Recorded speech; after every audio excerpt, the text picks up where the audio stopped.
Hello friends, இன்னைக்கு நாம தேனீஸ் chicken masala use பண்ணி ரொம்ப ருசியான சிக்கன் கிரேவி எப்படி செய்யறதுன்னு பார்க்கலாம்.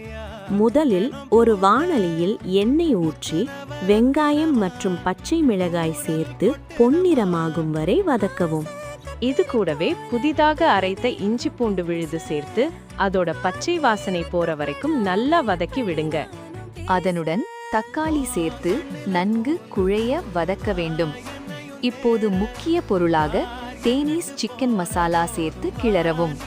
சுத்தம் செய்த சிக்கன் துண்டுகளை சேர்த்து மசாலா அனைத்து இடங்களிலும் படுமாறு நன்கு பிரட்டவும்.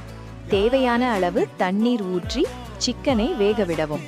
சிக்கன் நன்கு வெந்து மசாலாவுடன் ஒன்றி வந்ததும் நறுக்கிய கொத்தமல்லி தழையை தூவி இறக்கவும். கமகமக்கும் தேனீஸ் சிக்கன் மசாலா தயார். இந்த வீடியோ உங்களுக்கு பிடித்திருந்தால் லைக் பண்ணுங்க, ஷேர் பண்ணுங்க, மறக்காமல் சப்ஸ்கிரைப் பண்ணுங்க.